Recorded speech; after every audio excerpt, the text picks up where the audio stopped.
understand that nothing is about us, but everything is about God.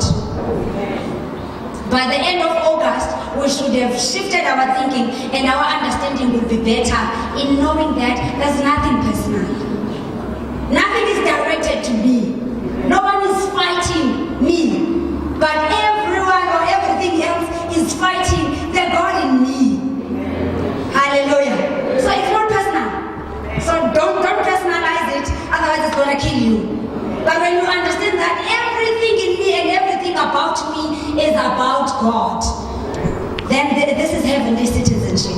Remember, you are here representing the heavens. When you are representing the heavens, people don't understand because they've never been there. Hallelujah. People don't know heavens, but they will know it because they've seen me. People must know heavens because they've met me. So when someone meets me, or when someone meets you, that person has met the heavens. So now they can't say we don't know how heavens look like. When you have heard my speech, you should know how the heavens speak. Hallelujah. And this is putting pressure on us. You will not be found doing anything that is not heavenly like. Hallelujah. Don't be found acting worldly like. Don't be found speaking worldly like because you are representing the heavens. Think of the people that do not know God. They must know God through you. People must hear God through my lips. People must hear God through my speech. People must see God through my walking. Hallelujah. Then we talk about producing after your own kind. If you don't want people to be like you, then there's a problem. You should be proud to say, I'm producing people to speak like me. I'm producing people to walk like me. I'm producing people to talk like me. Because that's exactly what Jesus did. We run after him. We speak like him. We behave like him. We think like him. We react like him. Hallelujah. Are we getting that? So let's read. We are learning lessons this morning from two women. I'm not comparing the two because they're very different. It's like comparing me and one of you. It doesn't work. I'm extremely different. So we are going to learn a few lessons from Eve, the wife of Adam. We remember her. We are also going to learn a few lessons from Sarah, the wife of Abraham. You remember the two women. You remember them. Let's read from Genesis chapter 3, verse 1. Now, the serpent was more crafty than any of the wild animals the Lord God had made. He said to the woman, did God really say, you must not eat from any tree in the garden? Verse 2. The woman said to the serpent, we may eat fruit from the trees in the garden, but God did say, you must not eat fruit from the tree that is in the middle of the garden, and you must not touch it, or else you will die. Very intelligent woman. A serpent comes and makes a conversation with her, and she does a very wise thing. When you are being spoken to, you speak back. We get that? So the serpent comes and has a conversation with her, asking a question that he really knows the answer to. But the serpent wants to know, to get that? So it's not that the serpent does not know what God said, but he is speaking to the woman just in the love of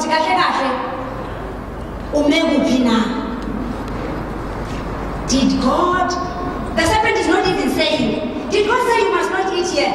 So the serpent knows God did say. That is why his question says, did God really? I know he did say, but did he really say? Are you getting that? Now the biggest mistake that Eve did was to have a conversation with a snake without consulting the one who created her and created the snake. So before having any conversation, consult the owner first.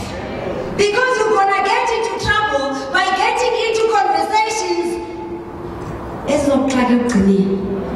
So the conversation will come, but you need to be wise enough and don't rush into it. Time belongs to God, so there's no rush.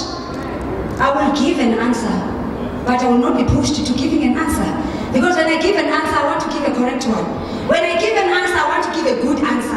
And there will never be a good answer, not unless it comes from God. Yeah. So Eve does the biggest mistake of her life. Yes, Mr. Serpent, God did say we must not eat here. The moment you entertain useless conversations, you're gonna get into the mud with the pigs.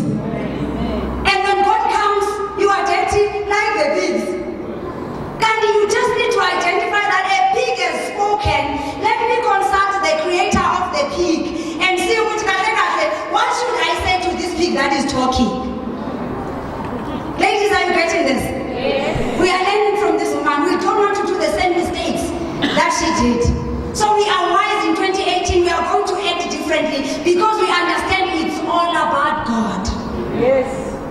When the conversation is started, you understand that this is not about me, but it's about what I carry. It's about what God wants to do through me. And let's understand something. The devil will always disguise himself as anything. Yeah. That is why I don't want to specifically talk about a snake.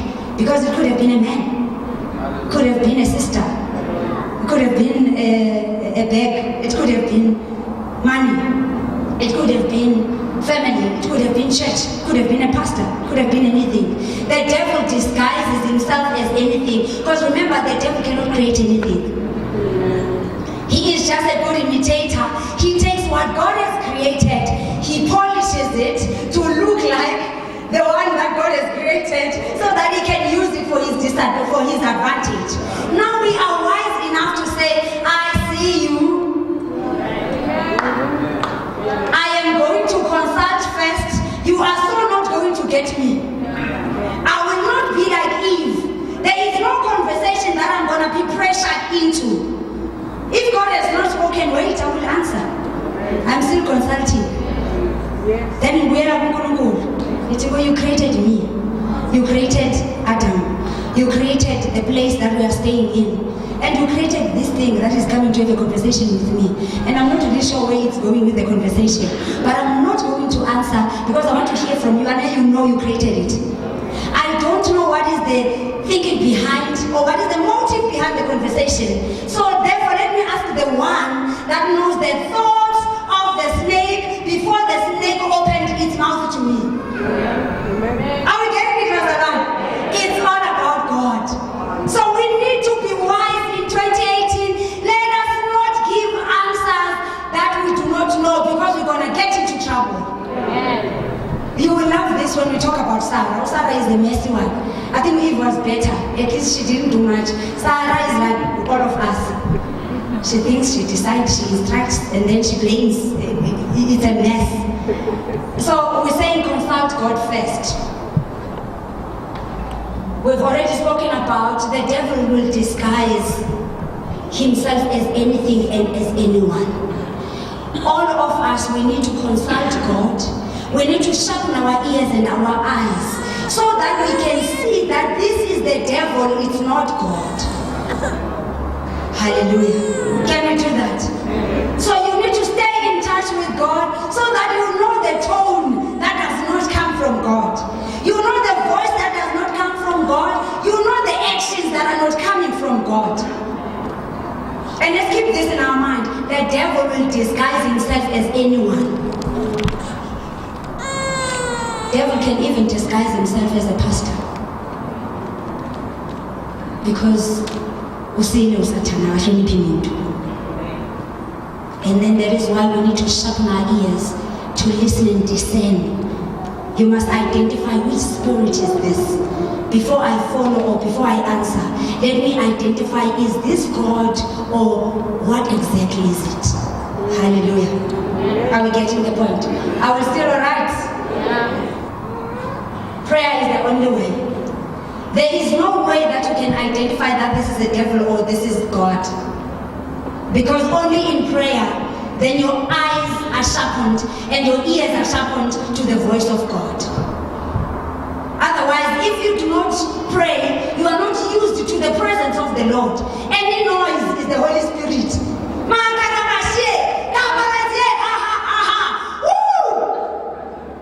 Then it's God, because you do not spend time in the presence of the Lord. So any kamarashia to you is God speaking. Wow! Because anything is God. We are not used to staying in the presence so that we can differentiate. We must know what so kuluma fast. Tell the volume. It is speed. And there's no rush. We need to do that. In a process of discerning and in a process of identifying if it's God or not, spend time. Now we are always rushing. There's no rush, Azara. Time is owned by God. Let's take our time and identify, is it God that is speaking or is it the devil? God, Satan will disguise himself as God. He will speak the language that God speaks. And if you don't know your story, you will follow the things. Hallelujah. Are we getting it right? Are we getting it fine? And then we move to Genesis chapter 16. Now we are done talking about Eve. The point that we are bringing in there is to say, don't get into any conversation without consulting God. God must be the author and the finisher of everything that you say and everything that you do. Take time and consult with Him. Unkulunkulu created heavens and earth. Unkulunkulu created us. So when a human being is going to come and deceive you, Unkulunkulu knows the motive, because He's the one that created the person. Now you will not know unless you consult the Creator. Hallelujah. Have you seen sometimes the devil will bring something thinking you don't know? By the time the devil comes, you are already sorted. You think, and then we already sorted it out. For that matter, I already fought that battle and I won it. So you're still coming with that? So God knows even before the devil plans the attack against you.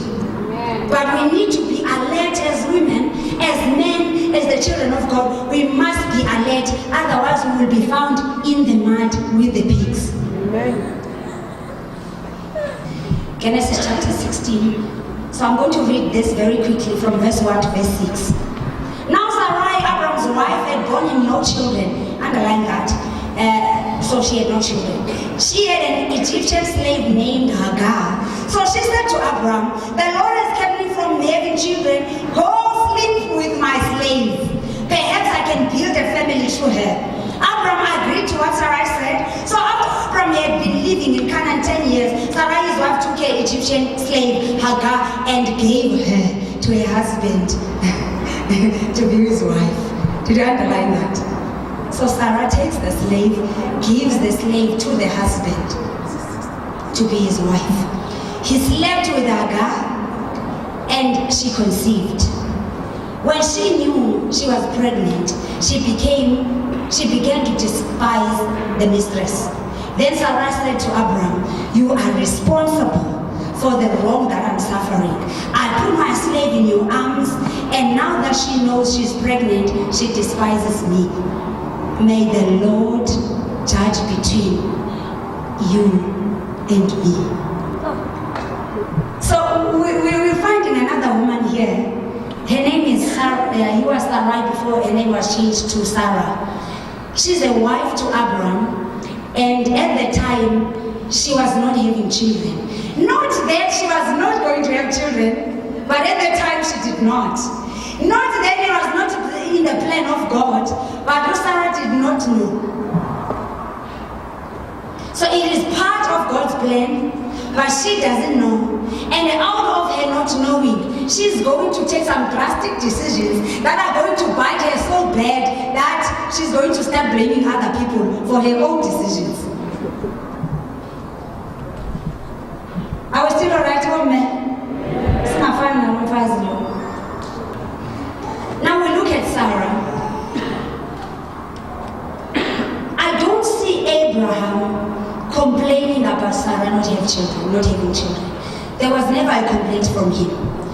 But Sarah is sitting there in her own corner, in her own space. She makes a decision that the fact that I don't have children is a problem. The husband did not complain about it. The family did not complain about it. But she is putting herself under so much pressure. And these are the pressures that women in 2018 still sit under. Amen. When you meet other women, you compete about everything. Then you are so much under pressure, and God has a plan. But now you are not going to wait for God's plan. You are under pressure because other people are moving. Hallelujah. Let me make an example with you. I wanted to make an example about a couple. I saw this, we were at another church. Then you have find a wife and a husband. They are sitting next to each other. Remember when we are in church, women like competing even for things that don't really matter. For 2 hours you can stay out of that because I want after church. Now they are holding hands. Then we are sitting there, then I'm thinking, you know what? We also have husbands, by the way. Let me hold mine. Then I hold the hands of my husband, and then now it's during the service. And then later on, I see when the pastor preaches, and then the people are busy talking. Hands are still holding each other. Yeah, they are busy talking. Instead of listening to the sermon, then I see the wife kissing the husband. That is where I was like, cousin, no, you can go sit down because that is not what I'm here for. As much as at first I thought eating the Bible is the point that is now. But later on then I realized, no man, we are not a church for that. And you know what I grabbed out of that? Ukulu dealt with me after the service. What happens to the woman that is sitting here and she is in so much pain that the husband is in the shibin? Tina, we come to church to show to them who died in us now. Have you ever thought of that? There is nothing wrong with holding hands with your husband. It's yours. There is nothing wrong with kissing your husband. It's yours.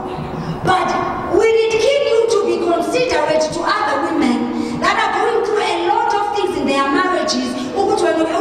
Show off or something. Because we are not here for that. That is the day God dealt with me. And I think I understand better. I now understand much better. Both men, let us consider each other. The woman that is sitting next to you will not tell you all the things that she is going through. But instead of coming and be let's pray for each other. We know there are women here that are married. Instead of coming and making love at church, let's pray for them.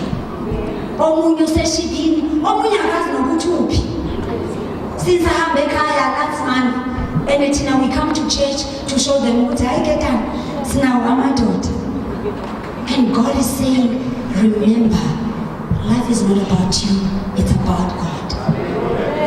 When we come in here, no one is coming for show off, no one is coming for competition, but everyone is coming for what God wants to say to us.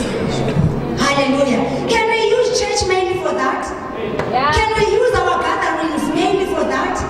And not compete about shoes, about hairstyles, about cars, about this, about that. Let us remember, it's about God, not about us. Hallelujah. So, Sarah, I see a woman who was pressured. This I'm taking my own understanding now. I'm seeing a woman who was pressured by the fact that she does not have a child. They show off. They even open their mouths and say things. When I'm doing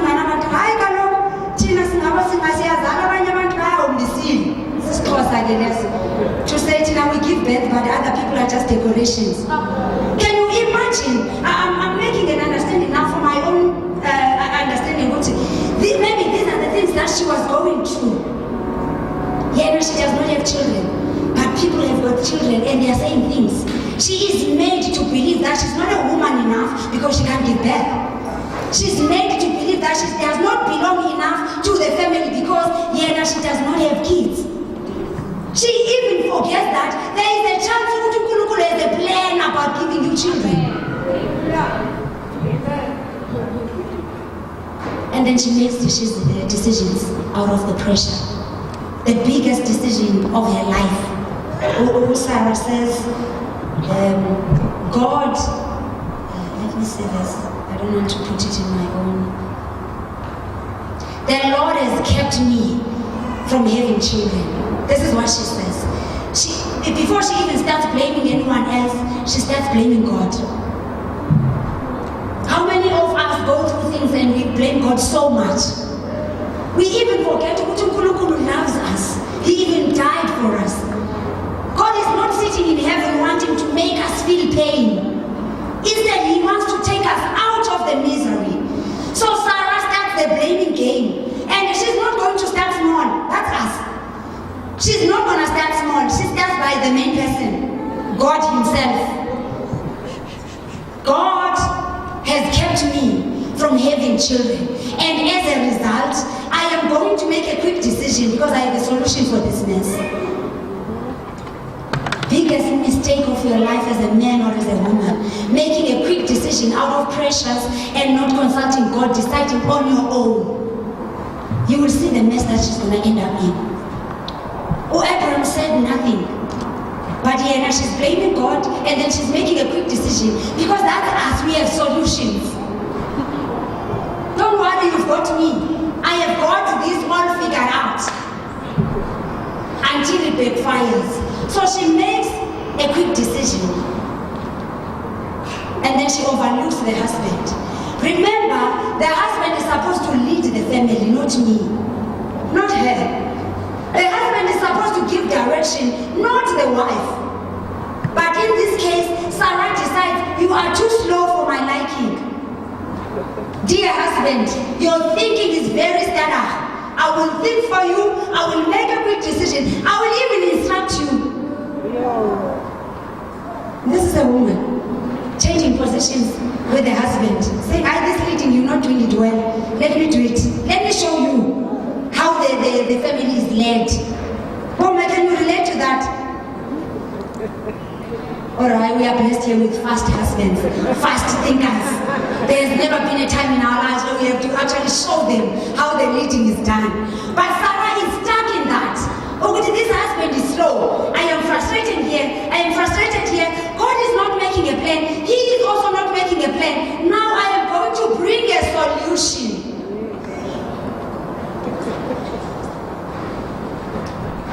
And then in that, there was an Egyptian slave that was waiting for her. And then she says, you need to sleep with Hagar so that she can have children. And I like this verse. It says, she says, then I will build a family through her. Do you see this clever woman? Now she decides, I am going to abuse or misuse another woman for my own benefit. Did she ever wonder, how does Hagar feel about this whole arrangement? No, she's a slave for that matter. She has no say in the matter. I am the matter, I make decisions. Hallelujah. If you walk in this path of Sarah, I want you to wake up today and realize that you are heading for disaster. Change your ways. It's not going to work. It's disaster. It's not going to work for you. It's not going to work for your family. It's not going to work for your children. It's not going to work for the church. Change. Life is not about you, it's about God. Then she says, I'm going to use another woman for my own benefit. So I, as Sarah the wife, remember the husband is mine. I, Sarah as the wife, I'm going to build a family through her. So another woman must sweat for her. Another woman must labor for her. Another woman must expand for her. Another woman must be ugly for her. So do you see Sarah here? Who is the boss? Her. Because being pregnant is not a nice thing. For someone to think you're going to be pregnant for her and then just hand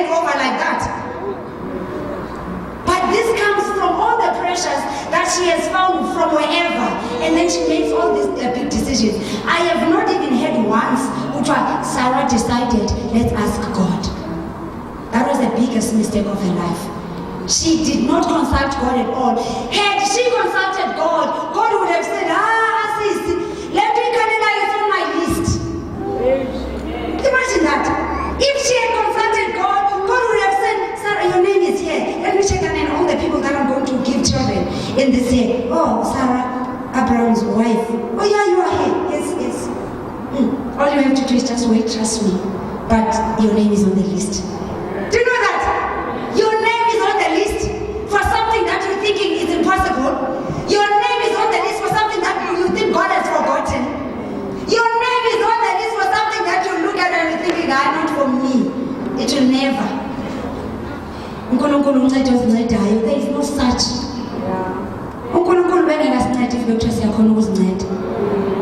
We need to surrender it all unto you, to Him. Allow Him to make decisions on our behalf. Did you get that? Hallelujah.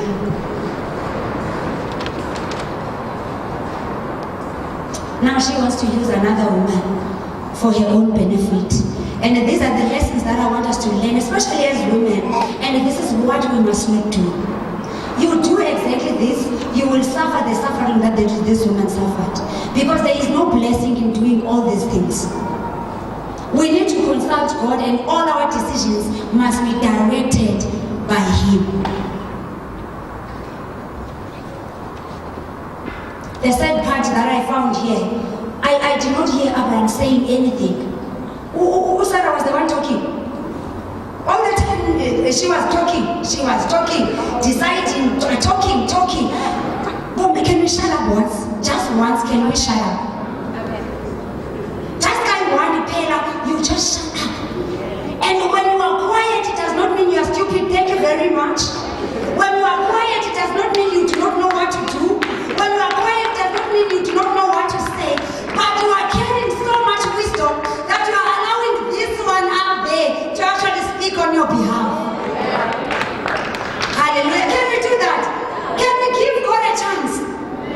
Most of the time, God does not have a chance to speak in our lives because we are talking. I have a sister of mine that talks. If you thought I talk too much, meet my sister. And then I meet her. Then I'm thinking, I have a lot to say to her, but I never get a chance.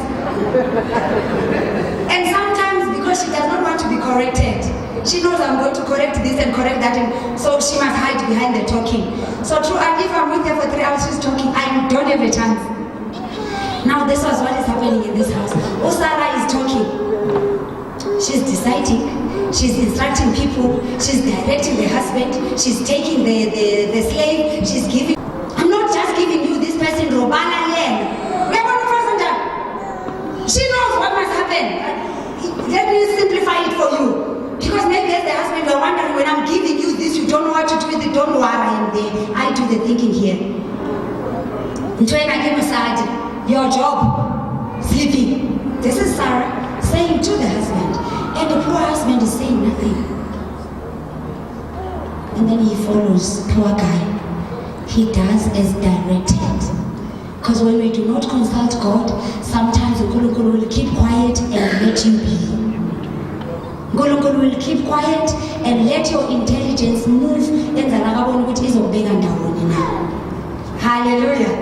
There was a reason why Hagar was a servant in Sarah's house. There's always a reason why that person in your life is that person. Yes. Don't take them into your inner space. Because sometimes we do that.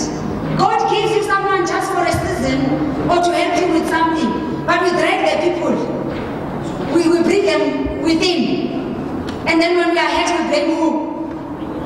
There was a reason why this woman was a servant. She needed to remain a servant. Her job was a servant in that house. But Sarah, with her cleverness, she was so stupid to actually take a servant and bring a servant into her bed. We need to love ourselves too much. We can't bring pigs into our bedrooms. You can't bring a donkey into your life.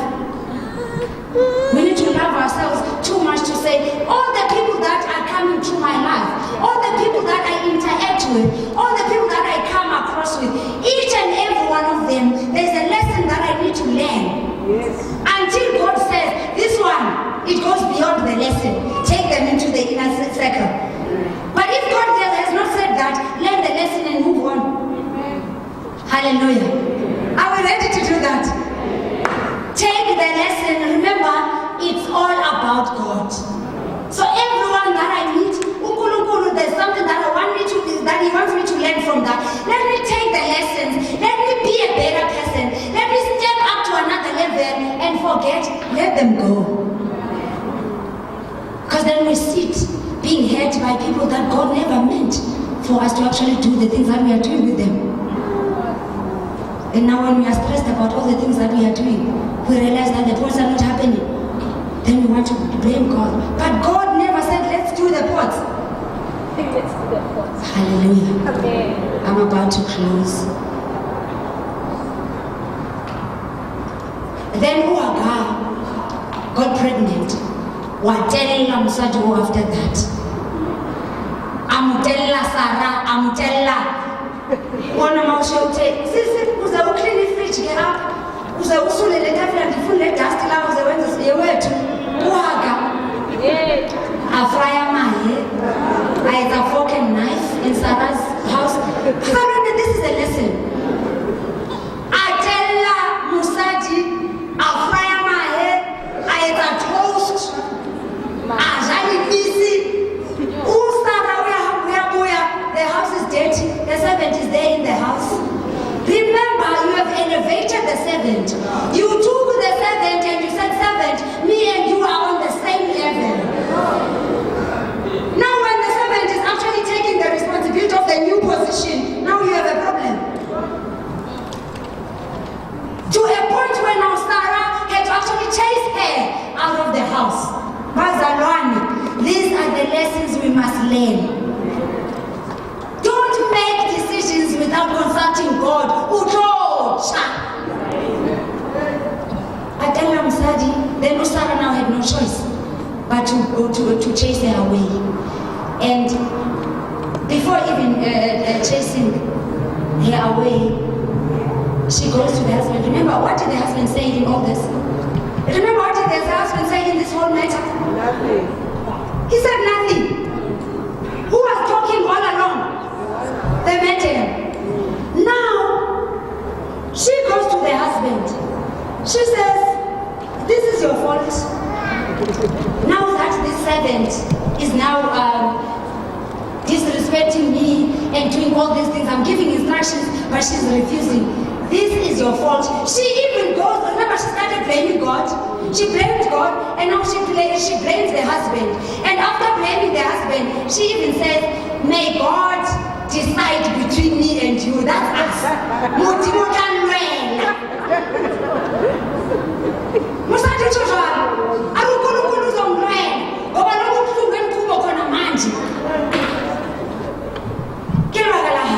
But Abraham is thinking, what did I do? Because he actually did nothing. It's your own decision without consulting God. It's your own instructions without consulting God. But the danger of doing all those things, they will come and they will bite you. So refuse to make any decision because there is something hidden behind it. God, Satan will disguise as anything. Satan will even hide himself in you. Then you are your own enemy. Are we getting that? Are we getting that? All right. Now as I close it, Genesis chapter 21, verse 6.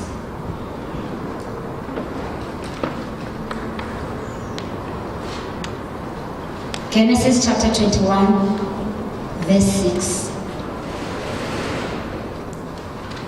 Sarah said, we are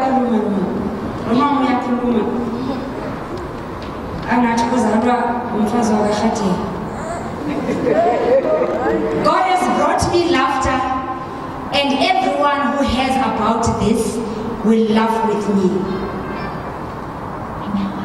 And she added, I want to take this. Sarah said, God has brought me laughter. So this is the same Sarah. Remember when we saw Sarah in verse 16, very frustrated, making decisions and this and that and even blaming people. Now,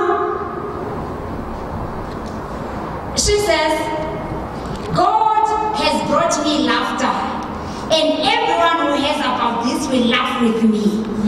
And she added, who would have said to Abraham that Sarah would nurse children, yet I have borne him a son in his old age. So this is Sarah now all of a sudden. Is it Ozrugi? That thing that she could not wait for, God has brought it. And the unfortunate part is that it was now brought by God at a very old age.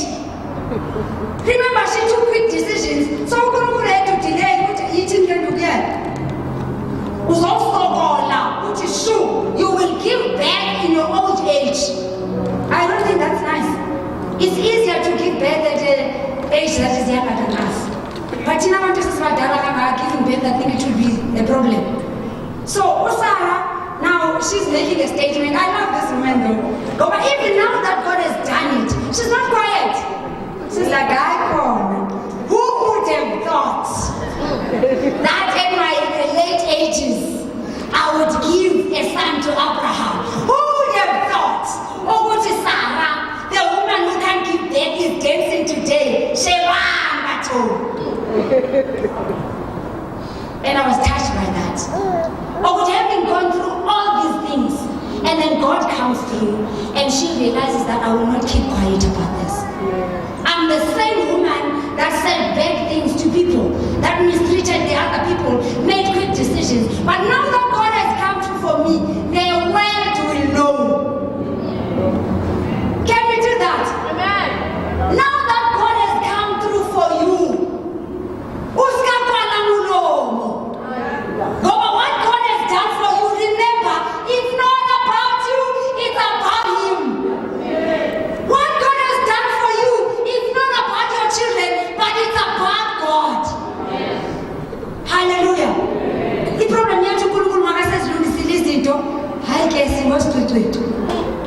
we are untouchable.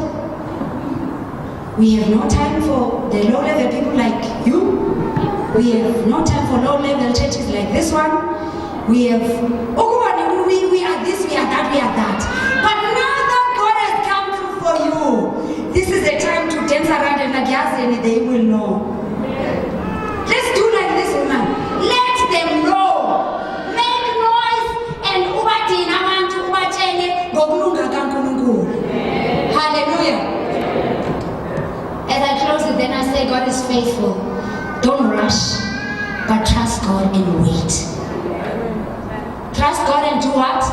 And wait. Ubelinda is not a nice thing, but uNkulunkulu is faithful.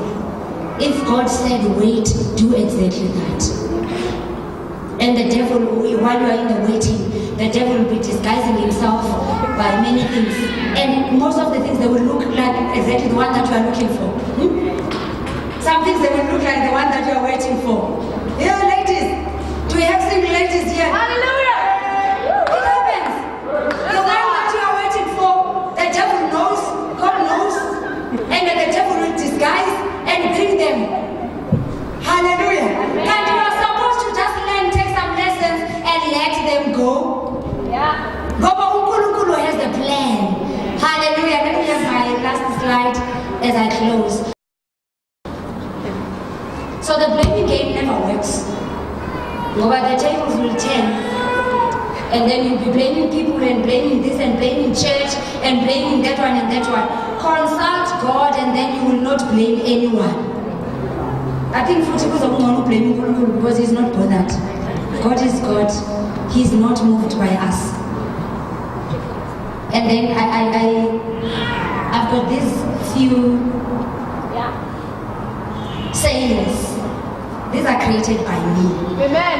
And I'm talking to women in this month and I'm saying, crying is okay, but there must be a finish line. Yes. You can't cry for the whole year, crying for the same thing. This year and next year and the other year, you've been crying about the same thing.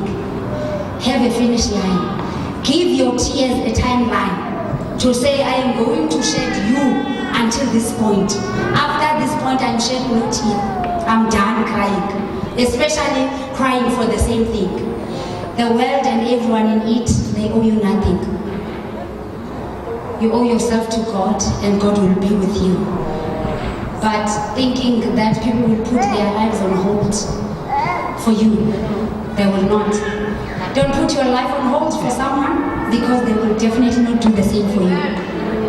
So qhubeka nempilo, useve uNkulunkulu, ungamisa impilo yakho ngenxa yomunye umuntu, ngoba uma kufuneka i-chance ukuthi yenze njalo for wena, angeke abantu bayenze leyo nto leyo. It's impossible. Don't expect someone to pay you for doing good, because that's God's job. Do good and know God will pay you. And stop harassing people to pay you for your goodness. People cannot do that. And lastly, don't expect life to be smooth and pleasant always, because this is not heaven, it's earth. Hallelujah. Let's put our hands together.